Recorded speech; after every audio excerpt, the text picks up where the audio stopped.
बहुत समय पहले की बात है। एक गांव में दो किसान रहते थे। एक का नाम मुरली और दूसरे का नाम मनोहर था। दोनों बचपन के दोस्त थे और उनके बीच गहरी दोस्ती थी। मुरली बहुत ही मेहनती किसान था, जो हर दिन सूरज उगने से पहले अपने खेतों में पहुंच जाया करता था और अपने खेतों का काम बहुत ही मेहनत और लगन के साथ करता था। दूसरी ओर मनोहर बहुत ही आलसी था, जो अपना ज्यादा समय आराम करने और गपशप करने में बिताता था। सुषमा, मैं खेतों पर जा रहा हूँ, तो तुम मेरा खाना बांध दो। मैं वहीं पर खा लूंगा। आज खेतों पर थोड़ा ज्यादा समय लग जाएगा। अजी, मैंने आपका खाना पहले से ही बांध कर रखा है।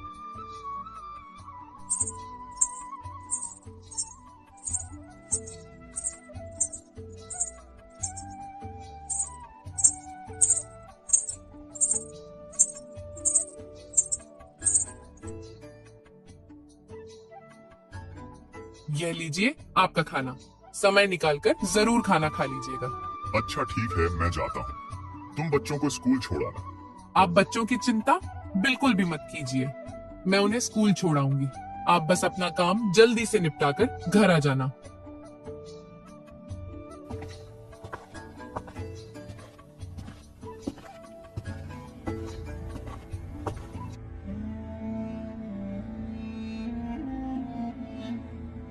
अजी, सुनते हो, खेतों पर नहीं जाना है क्या? सूरज सर पर चढ़ा आया है। उठना नहीं है क्या? इतना सारा काम पड़ा है और आप अभी तक सो रहे हो। आपके आलसीपन की भी हद है। अरे क्या हो गया भाग्यवान, तुम सुबह सुबह इतना क्यों चिल्ला रही हो? चिल्लाओ नहीं तो और क्या करूं? सूरज सर पर चढ़ गया है और आप बिस्तर से उठने का नाम नहीं ले रहे हो। खेतों पर नहीं जाना है क्या? अरे भाग्यवान, चला जाऊंगा, इतनी भी क्या जल्दी है? भला खेत कहाँ भागे जा रहे हैं? जी, आप अपना काम समय पर कर लीजिए। इतना आलस मत कीजिए।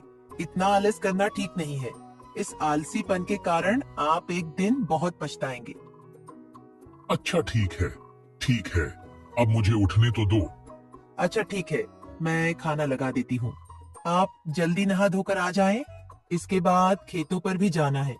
सारा काम ऐसे ही पड़ा हुआ है। पूरे गांव में सिर्फ हमारी ही फसल देर से आती है, सिर्फ आपके आलसीपन की वजह से।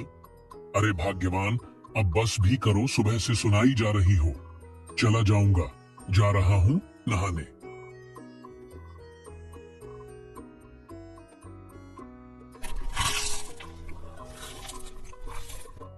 ये खाने में सिर्फ दाल चावल ही है, कोई सब्जी नहीं बनाई क्या?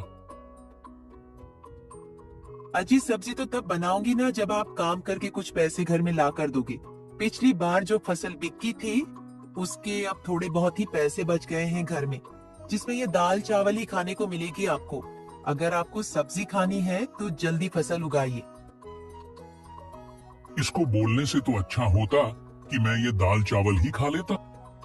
अच्छा ठीक है भाग्यवान, अब मैं खेतों पर जा रहा हूँ।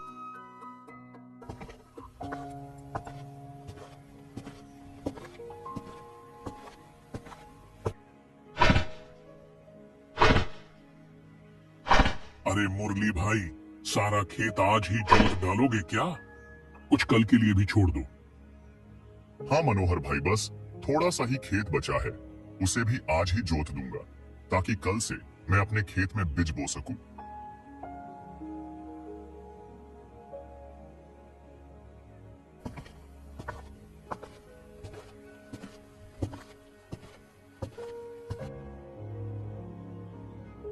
कितनी कड़ी धूप है, इतनी कड़ी धूप में तो बहुत मुश्किल होगा काम करना। एक काम करता हूँ, थोड़ी देर आराम कर लेता हूँ, फिर आराम से खेत जोतूंगा।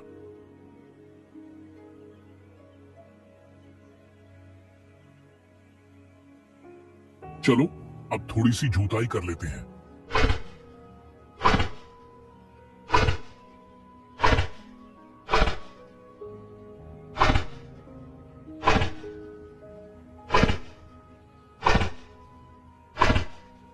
बहुत जोरों की भूख लगी है, चलो थोड़ी पेट पूजा कर लेता हूँ, फिर दोबारा से काम करूंगा।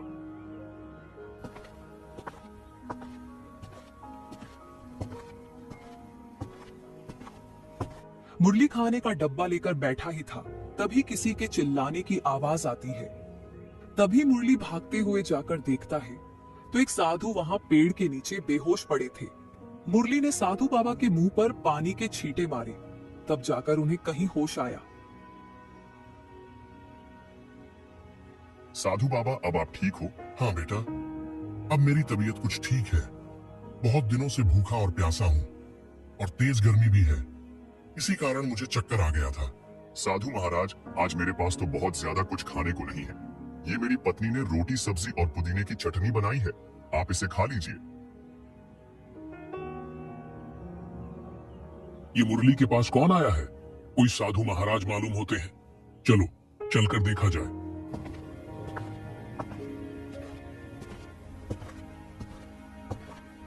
प्रणाम साधु महाराज। खुश रहो बेटा, तुम्हारा कल्याण हो। साधु महाराज, मैंने आपके लिए आसन लगा दिया है, आप यहाँ बैठकर खा लीजिए। पर बेटा, तुम्हारा खाना मैं खा लूंगा तो तुम क्या खाओगे? आप मेरी चिंता मत कीजिए बाबा, मैं थोड़ी देर में घर जाकर खाना खा लूंगा, आप यह खाना खा लीजिए।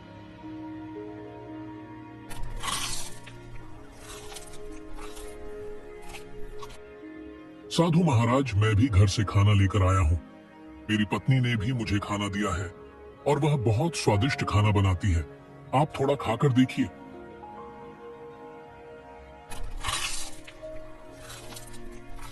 मेरी भूख मिटाने के लिए तुम्हारा बहुत बहुत धन्यवाद। धन्यवाद की कोई जरूरत नहीं है बाबा, ये तो हमारा परम सौभाग्य है कि आपने हमें अपनी सेवा करने का मौका दिया। बाबा, आप तो हमें सिर्फ आशीर्वाद दीजिए कि इस बार हमारी फसल अच्छी हो और हमारे परिवार को सुख शांति मिले। तुम दोनों को मेरा आशीर्वाद। मेहनती किसान हमेशा सफल होता है, लेकिन आज मैं तुम्हें कुछ विशेष देना चाहता हूँ। साधु महाराज अपनी झोली में से कुछ छोटे छोटे बीज निकालते हैं और उन बीजों को मुरली और मनोहर को देते हैं। साधु महाराज, यह किस चीज के बीज है? क्या यह किसी फसल के बीज है? बेटा, यह कोई साधारण बीज नहीं है, यह जादुई बीज है। इन्हें अपने खेतों में बो देना। यह बीज तुम्हें वही देंगे जिस फसल को तुम बोना चाहते हो। हम आपके इस भेंट के लिए बहुत आभारी हैं। साधु महाराज, मैं इन बीजों की बहुत अच्छे से देखभाल करूंगा, इन्हें रोज पानी दूंगा। मगर साधु महाराज, अगर यह बीज जादुई है तो हमें इतनी मेहनत करने की क्या जरूरत है? बेटा, एक बात हमेशा याद रखना, जादू उसी पर काम करता है जो उसकी कदर करता है। ये बीज अपने आप में शक्ति रखते हैं, लेकिन अगर तुम इन्हें सही देखभाल नहीं दोगे तो तुम्हें इनसे कुछ भी प्राप्त नहीं होगा। हर दिन इन्हें प्यार और मेहनत से सिंचना, तभी यह फल देंगे। जी साधु महाराज, हम आपकी बातों को समझ गए हैं।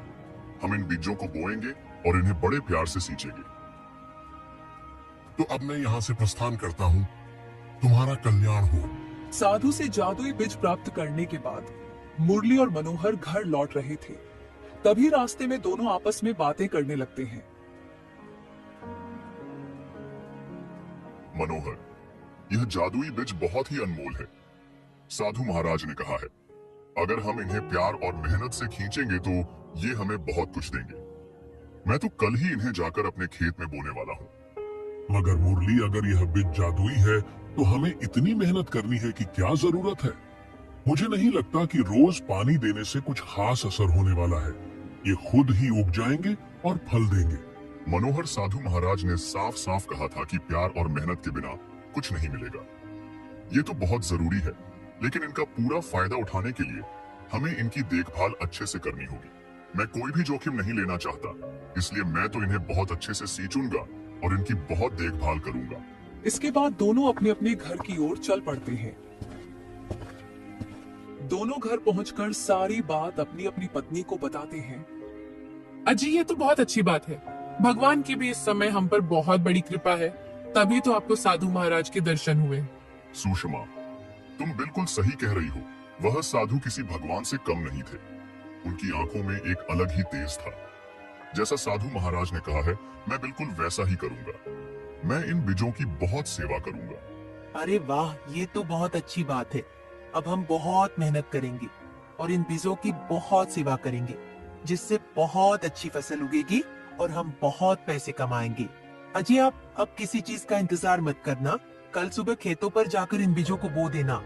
हाँ भाग्यवान, ठीक है ठीक है। ये बीज कहीं भागे नहीं जा रहे हैं। मैं कल सुबह ही खेतों में जाकर इन बीजों को लगा आऊंगा।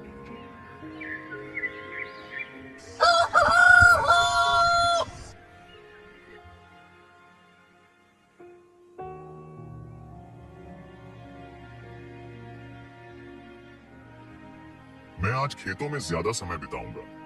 साधु महाराज ने मुझे जो बीज दिया है वह बीज मुझे खेतों में बोने हैं। मुझे लगता है कि अगर हम इन बीजों की अच्छी तरह से देखभाल करें तो हमें ज्यादा लाभ मिलेगा। हाँ जी, ये तो बहुत अच्छी बात है। ये लीजिए, अपना खाना समय निकालकर खा लीजिएगा। ज्यादा देर तक भूखे मत रहिएगा। अरे, आप अभी तक सो रहे हैं? आज खेतों में बीज रोपाई करनी है और आप अभी तक सो रहे हैं। जल्दी उठिए, आपने बताया था ना कि साधु महाराज ने आपको जादुई बीज दिया है। जल्दी उठिए। हाँ हाँ भाग्यवान, उठ रहा हूँ। मुझे सब याद है। तुम क्यों बार बार मुझे याद दिला रही हो? चलिए जी, आप ऐसे निश्चिंत होकर सो रहे हैं, इसलिए मुझे लगा कि आप भूल गए होंगे। नहीं, मैं कुछ नहीं भूला हूँ।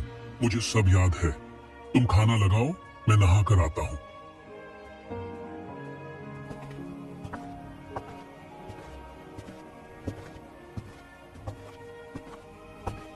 दोनों अपने अपने खेतों में बीज बो देते हैं।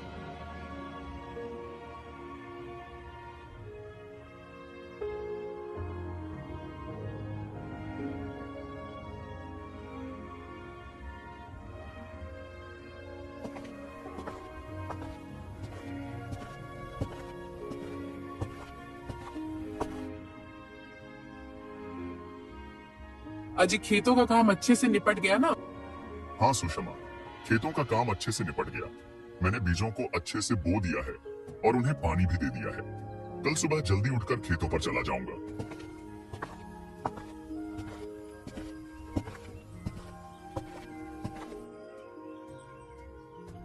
क्या आपने आज खेतों में बीज बो दिए? साधु बाबा ने जो जादुई बीज दिया था उसे अच्छे से बो दिया ना? हाँ भाग्यवान, मैंने आज खेतों में सारे बीज बो दिए। और खेतों की अच्छे से सिंचाई कर दी थी ना? नहीं, मैं खेतों में पानी नहीं दे पाया।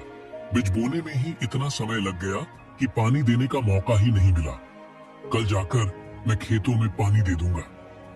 लेकिन साधु बाबा ने कहा था कि रोज इसे प्यार और मेहनत से सिंचना। अगर आप इसकी देखभाल नहीं करेंगे तो यह कैसे बढ़ेगा? तुम चिंता मत करो भाग्यवान, वे जादुई बीज है, कभी खराब नहीं होंगे। तुम बेकार में ही चिंता कर रही हो। साधु बाबा ने कहा है कि बीज जादुई है। मेहनत के बिना कुछ भी हासिल नहीं होता। आपने देखा है ना कि मुरली अपने खेतों में कितना काम करता है। अगर आप भी मेहनत करोगे तो हमारे खेत में भी अच्छी फसल आएगी। मैं कल जाकर उनमें पानी डाल दूंगा। मुरली ने अपने खेत में बीज बो दिया और हर रोज खेत में पानी देने लगा और उनकी प्यार से देखभाल करने लगा। उसने उन बीजों को ऐसा सिंचा जैसे उसके बच्चे हों। दूसरी ओर मनोहर ने भी अपना बीज बो दिया, लेकिन उसने सोचा कि बीज तो जादुई है, इसीलिए उन्हें इतनी देखभाल की जरूरत नहीं है। उसने सिर्फ अपने खेत में पानी डाला और बाकी समय आराम करता रहा।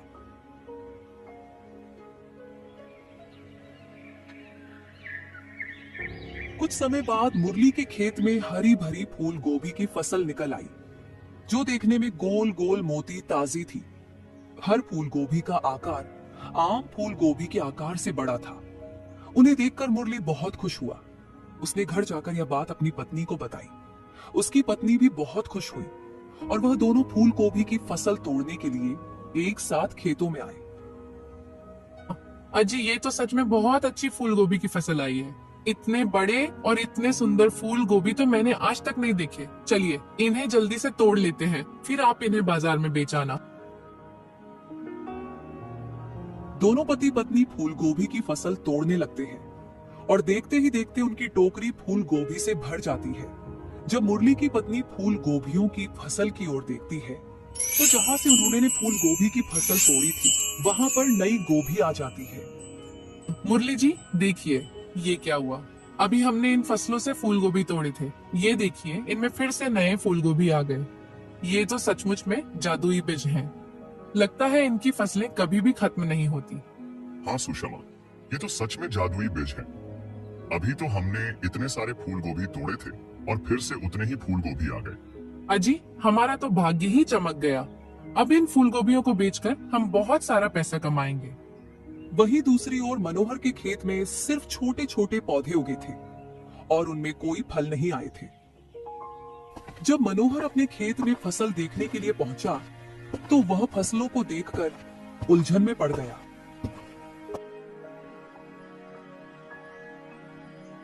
अरे ये बीज तो जादुई थे ना, तो फिर इनमें फसल क्यों नहीं आए?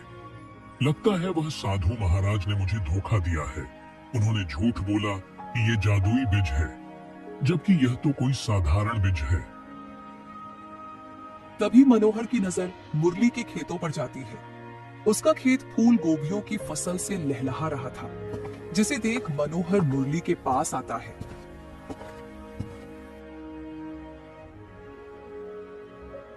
तुम्हारी फसल इतनी सुंदर कैसे हुई? लगता है वह साधु महाराज ने मुझे नकली बीज दिए थे और तुम्हें जादुई। दोस्त, साधु महाराज ने हमें जादुई बीज तो दिया था, लेकिन उन्होंने कहा था इनको प्यार और मेहनत से सिंचना होगा। मैंने हर रोज खेतों में मेहनत की, हर रोज पानी दिया और उसकी मिट्टी को ठीक किया। उसी कारण मेरी फसल इतनी सुंदर और फलदार हुई। और तुम्हें तो मैंने कभी खेतों में अच्छे से काम करते हुए देखा ही नहीं, तो शायद इसी वजह से तुम्हारी फसल इतनी अच्छी नहीं आई। मनोहर को अपनी गलती का एहसास हुआ।